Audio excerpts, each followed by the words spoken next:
Connecticut and Massachusetts, Z&M Homes buys houses. Sell your property to the local guys. Needs repairs, updates, maybe foreclosure or inherited? No problem. We gotcha. Google or add us on Facebook at ZANDMHomes.com.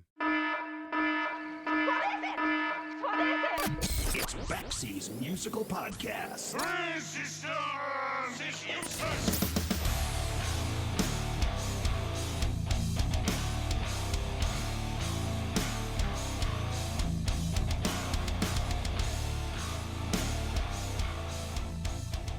In most cases, every category of music that has ever existed has eventually broken down into subcategories. It's a way of classifying everything so that everybody understands that whatever you're listening to is different from what you think you're listening to. Different ideas come from different people and tend to lead folks down into new territory. Jazz, for example. You got cool jazz, acid jazz, Dixieland, electro swing, free jazz, Indo jazz, bebop swing, and about 35,000 other subcategories, all vaguely falling under the larger jazz universe. It's still technically jazz, but it's really more of its own thing.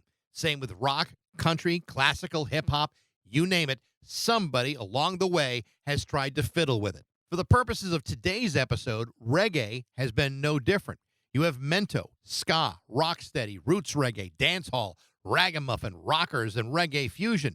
And then you also have the curious subgenre of dub.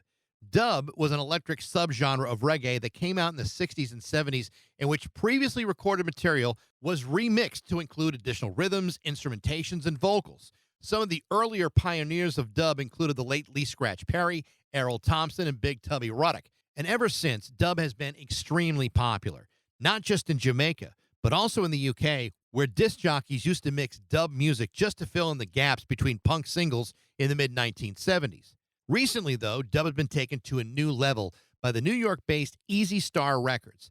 This is a record company that is primarily a producer of reggae albums, but also heavily dabbles in dub as well. In fact, the label not only posts a tremendous roster of artists, the label's founders have spent the last several decades releasing their own dub interpretations of some bona fide classic albums, including Pink Floyd's Dark Side of the Moon, Michael Jackson's Thriller, OK Computer from Radiohead, and Sgt. Pepper from the Beatles. The end result are records that take on a totally new tone, but in a totally earnest way.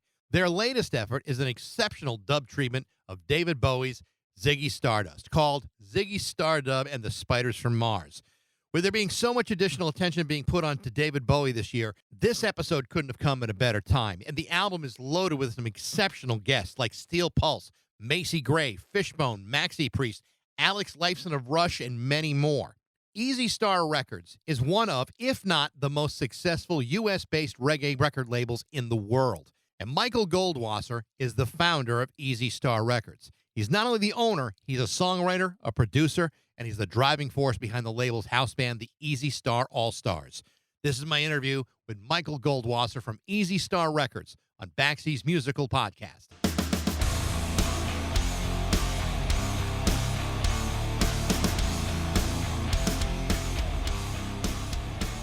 Hey, Michael, how are you? I'm okay.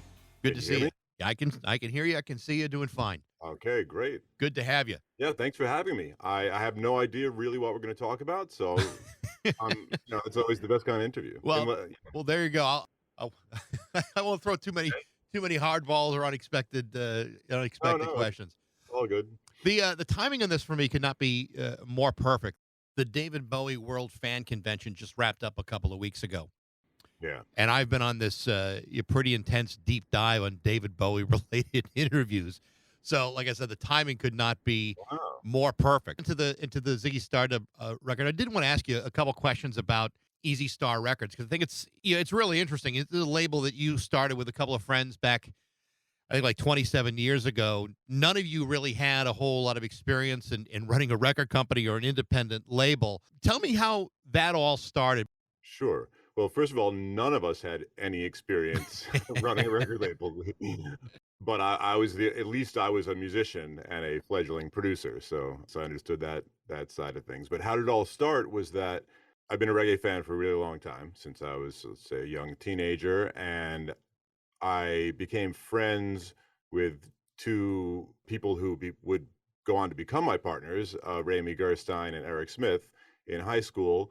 And then when I was more of college age, I became friends with Lem Oppenheimer, who's the fourth partner, and we all started hanging out a lot together, often in my apartment in Manhattan, and we just would listen to a lot of reggae. And at that point, we weren't thinking, let's start a record company.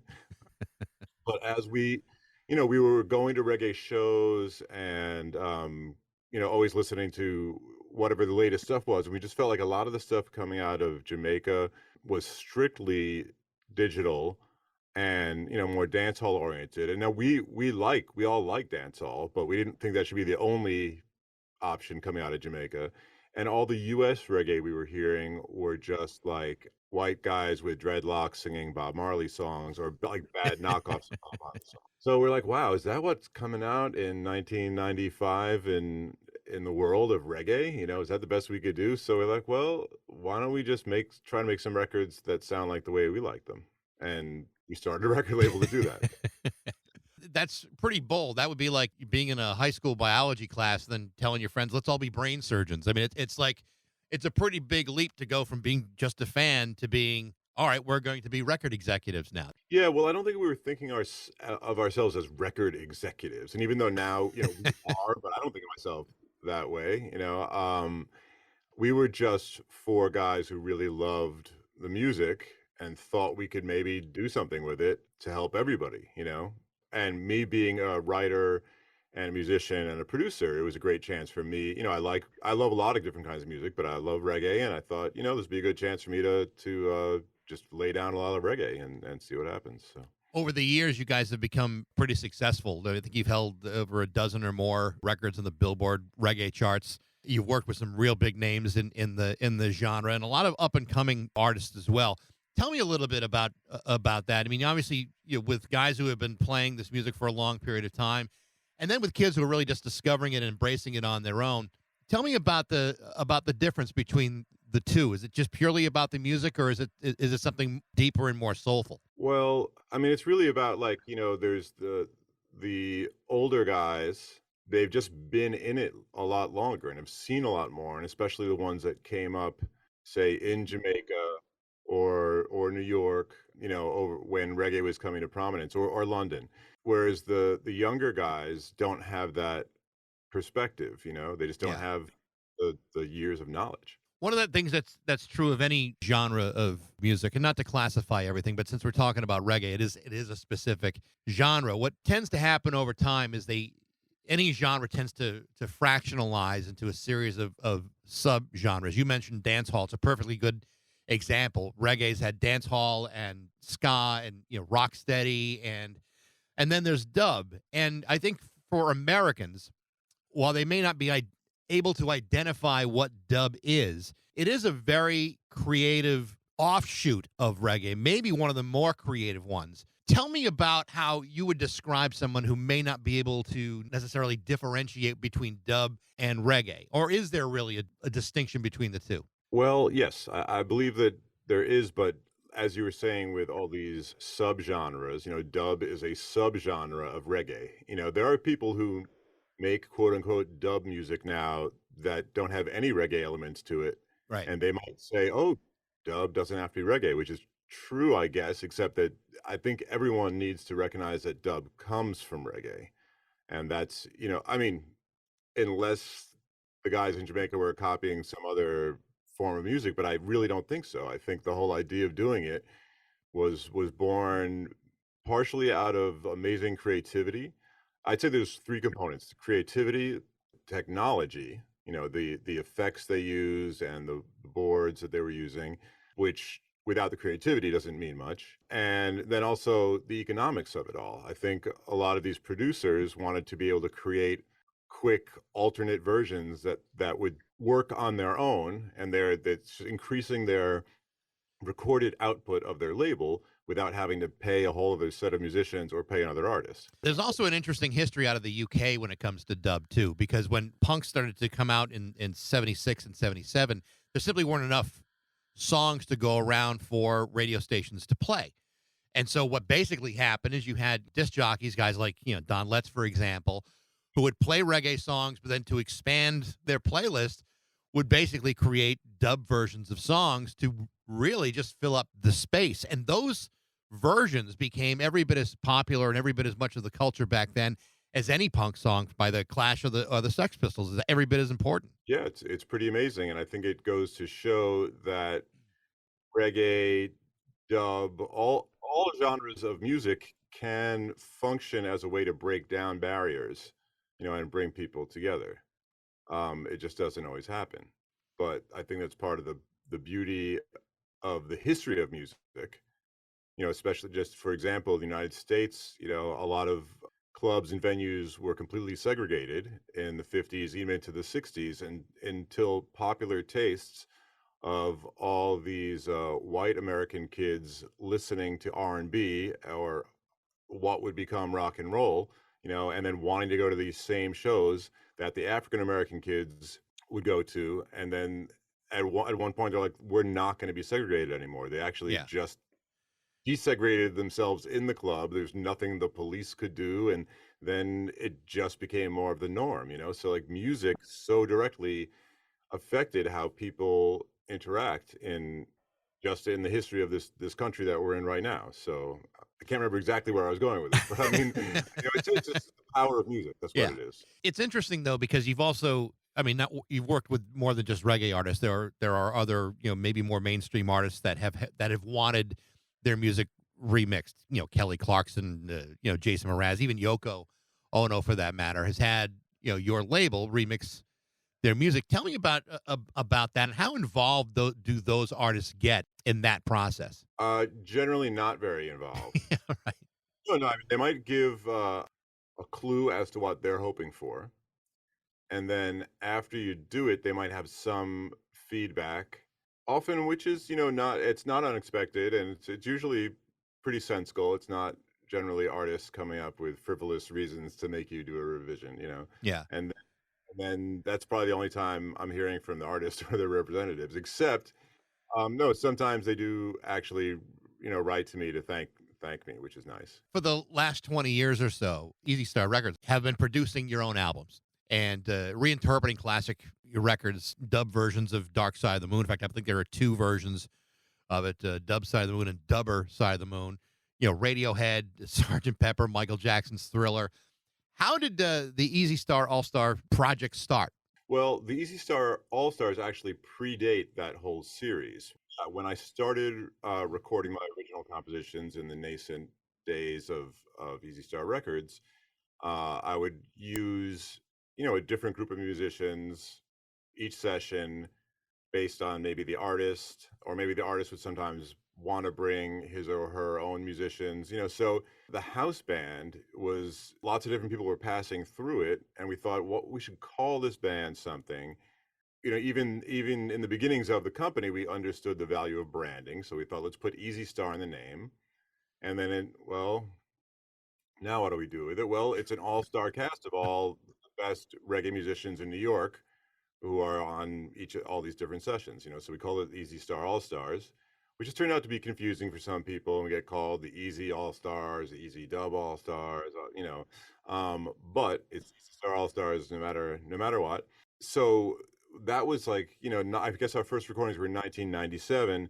And then a few years later, my partner Lem Oppenheimer was a big fan of Pink Floyd's Dark Side of the Moon, and he was listening to that one day, and he just had this idea, wow, I wonder if this could work as reggae and dub. So we brought the idea to the rest of us. I honestly was skeptical at first. I just wasn't. I mean, I knew the Pink Floyd album, I knew the big songs, but I never was someone who would be like, oh, let me just sit and listen to that album, um, which, everyone has their own favorites or Sure. albums that they care about, even if everyone else seems to care about them. But I went and I quickly wrote arrangements for a couple of the songs just in my home studio, and made demos, and then listened to them with my partners, and we're like, wow, you know what? This actually could work. And we realized all the reasons that it could work, and we just went for it. It took us a few years, but we finally, put together the whole album, and that really changed our fortunes and maybe the course of reggae in the United States on some level. You also chose the Radiohead OK Computer because there are real similarities between that and Dark Side of the Moon. But when you hear it and done the way you guys have done it, it makes sense to the point where you almost have to believe that if the songs are good enough, no matter who it is, it can be reinterpreted in a dub style. It could be it could be reggae-fied, if that's even a word. But in every effort that you've done, when I've heard it, it's like, oh, well, that makes perfect sense. And the same thing with Ziggy Stardust. I thought when I was listening to it, I'm going, oh my God, this sounds like this could have been made this way. Wow, thank you. That's Yeah. exactly what I was going for. Well, I mean, I mean it. I mean, to me, when I listen to it, it's just a fun way of reinterpreting it. I mean, I have to ask. It's been 11 years since you did Michael Jackson's Thriller, and then now David Bowie. It's been a good block of time in between. Obviously, there's a pandemic in the middle of it, but what took so long between one to the next? Well, I think it really all comes down to economics. It's not that we didn't want to do another album for so long. It's just that we needed to make sure that it was something that we thought people would want.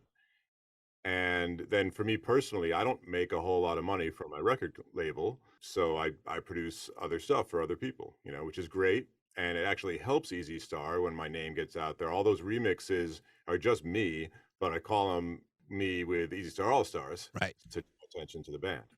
I was doing other things because I had to, and then I was trying to slowly develop the idea. And then once we decided on Ziggy, then I decided to start writing the arrangements, and that took a long time because I never want to rush any of these albums because I wanted to be as good as I can make it. And then the recording process took a long time, partially because of COVID. We were ready to record probably right before COVID, and then we decided, we didn't know what to do about putting people in a room together, and my whole style is predicated upon having at least 4 or 5 musicians playing live in the studio before any overdubs. So that presented its own issues, but I hope people think it's worth the wait. Well, I think they will, and I think when they hear who participated in this record, I mean, when I was reading it for the first time, I'm like, oh yeah, no, I absolutely have to talk to this guy because to have gotten this lineup of people on any record is remarkable. Everyone from Maxi Priest and Steel Pulse and Fishbone and Alex Lifeson from Rush and Macy Gray and Vernon Reid from Living Color. I mean, it's an amazing amount of talent involved in this project. In fact, correct me if I'm wrong, this may be the biggest bunch of outside talent you've had in any of these records. Yeah, I would say so in terms of the number of great artists that are kind of from outside our standard world. Sure. I recently interviewed both separately Angela Moore and Dirty Walter from Fishbone. And that's a band I have always loved from the very beginning. Angela, in my mind, is like one of the greatest frontmen of all time. And to hear them do the song that they did, I was like, wow, it's so freaking great to hear them do it. But they've done other covers before too, so it didn't seem to be all that out of the blue for them to be participating like this. I thought that was a real good call.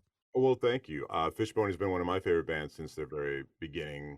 I think I saw them at CBGB's, very famous club in New York City, in 1985 or 86, with color, and now I'm working with Vernon Reid and Fishbone on this album. It's kind of amazing for me as a fan, Yeah, I think I think the reason the Fishbone version, as you were saying, oh yeah, they've done a lot of covers, but to me this was kind of special because not that I was just because I was a fan for so long, but because they were really fans. Yeah.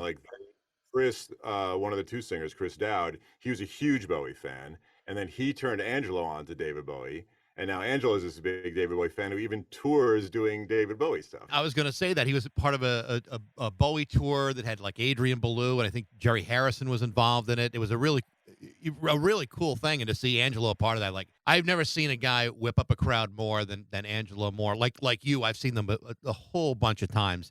And still to this day, maybe the best live band I've ever seen anywhere, ever. Just incredible. Well, now they have mostly their original lineup back, which is pretty amazing. Is really cool. But the other versions that I thought were phenomenal. Moon Age Daydream, I thought was done so well with Naomi Cowan. Just really, really well interpreted song. Yeah, thank you. That's probably my favorite song from the original album from many, many years ago when I first discovered it. And I wanted to do something different with this one.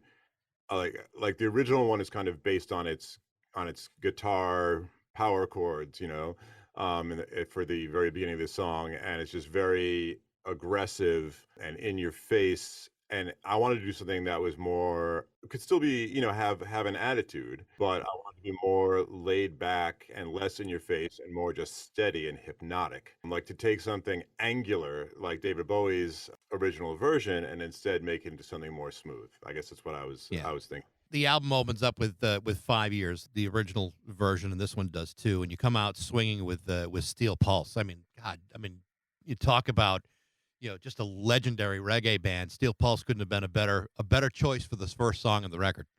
Wow, thanks.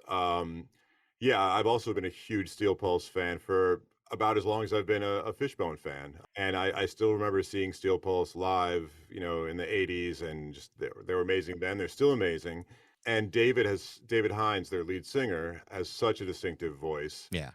And a lot of the sound of Steel Pulse, really, their classic vocals, though, like the background vocals are really, now having worked with them, it's really all Selwyn Brown, their original keyboardist and vocalist.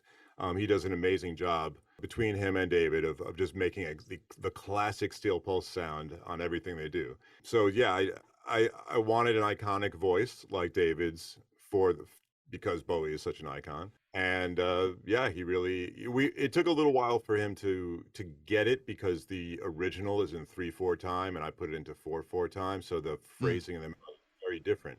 But we worked on it, and in the end he came with a really compelling performance that, for a reggae artist, I say very much pays tribute to David Bowie. I think the other casting in this is not curious at all, but she has such a unique voice on her own as Rock and Roll Suicide. You had Macy Gray singing that, and that's to me that's like one of the great crescendos of Bowie's career to end the record. And her voice is just so unique; it sounded fantastic. Yeah, that one. Often when I write the arrangements, I'm not quite sure which artist I think would sound best on it. But from early on in the process, I thought, you know what, Macy Gray would sound really cool on this. Just something about her. Look, it's an emotional song that goes from a very mellow place to a very excited place by the end. So I needed a singer who could really handle that. And I also wanted the vocalist to be able to put his or her stamp on it and make it their own in a way. Have some fun with the melody and the phrasing. How hard was it to get all these people involved? I mean, you're talking about people who, they're really all over the place, all over the country, all over the world. How hard was it to get them to be involved, and did they understand what you were trying to do with this right away? Okay, well, I can't remember exactly how long it took, but it took a long time. I think we were working on it for, I don't know, maybe almost a year. Like some artists, like Macy Gray first said she wanted to do it, and it was like October or November of 2021, and I didn't get her in the studio until July of 2022. So the whole process could take a really long time. Or Yeah. we've had vocalists who said they would participate. Yeah, I'm really interested. I really want to do it. I really want to do it. And it goes on for weeks, and then they're like, yeah, I don't really get it. I don't want to do it. And Yeah. so that leads to your other question. Most of these artists, no, I wouldn't say most of them, but all the Jamaican artists didn't really know the song or the original song, the Right. David Bowie song.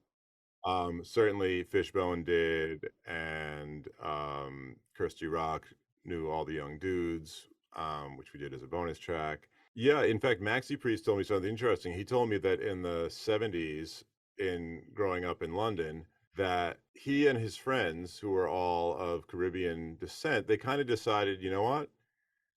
The white people here have shat on us for so long, we're not going to get into white culture. He said he knew who David Bowie was, but he had never heard any of the music. Really? I mean, at that point, like when he Right. was in the 70s, but now, of course, he knows David Bowie stuff, although I don't think he knew Starman before I asked him to do it.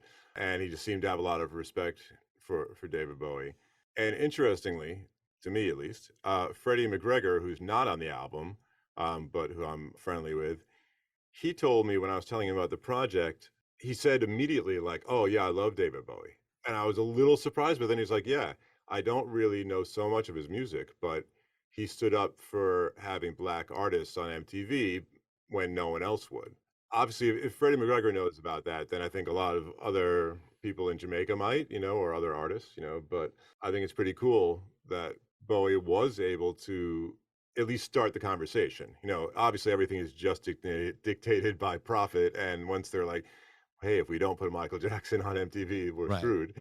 That's when things changed. You're right about that. And one of the other things that Bowie did for a number of years, he had a remarkably, brilliantly talented band that was racially integrated. George Murray and Carlos Alomar and Dennis Davis. I mean, these guys were world-class musicians, and they played with David for like 4 or 5 albums. And so he was very, very attuned to the racial differences and some of the problems that they faced with MTV embracing, black music.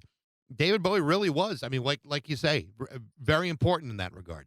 So one of the other things I want to ask you about is when you're doing an album like this and you're basically, you're using the music.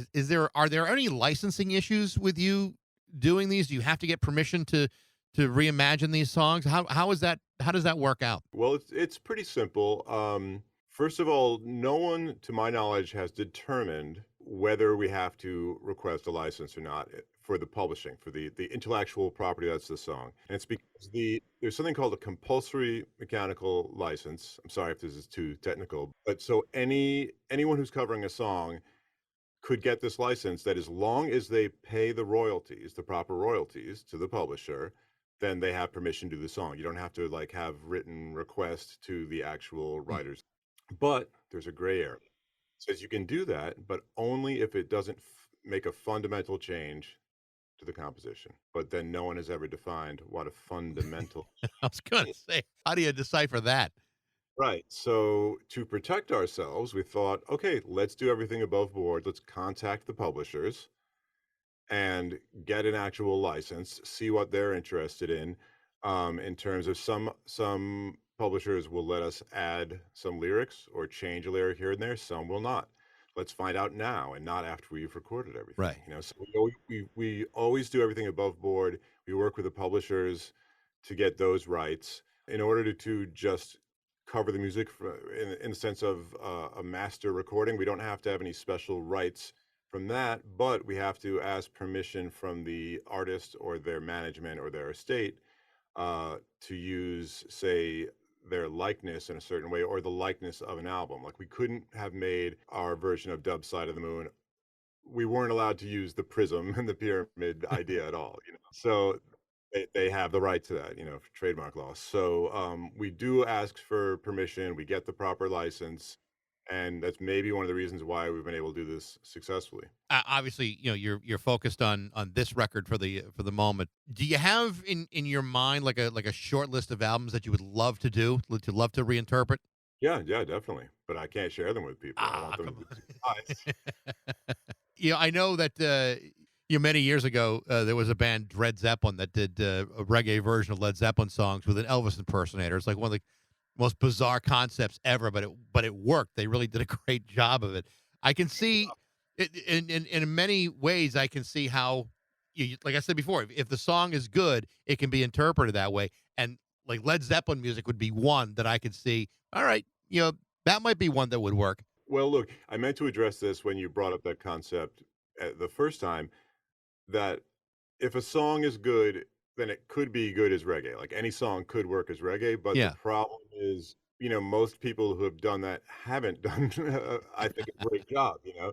So I don't think it's obviously not as simple as that. Sure.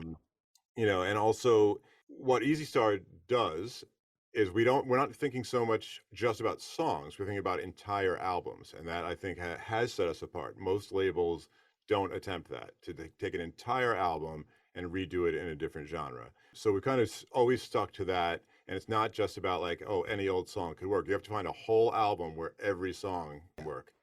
So that's the real challenge. Well, I got to tell you, I thought the Ziggy Stardust was an absolute blast, and I appreciate you taking some time. Like I said, it's like David Bowie month over here. So pretty exciting time to be doing, David Bowie, interviews, and the timing on this is just amazing. So thank you.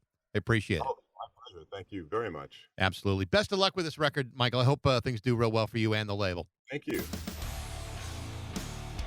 The name of the new record from the Easy Star All-Stars is Ziggy Stardust and the Spiders from Mars. It's so well done. It's awesome. Thank you for listening. I hope you enjoyed it. If you did, like it, share it, review it, tell all your friends about it. Follow us all over social media. You can also email me at backsofrock102.com. I'd love to know what you think. Thanks to Z&M Home Builders at znmhomes.com, and thank you for listening to Bagsy's Musical Podcast.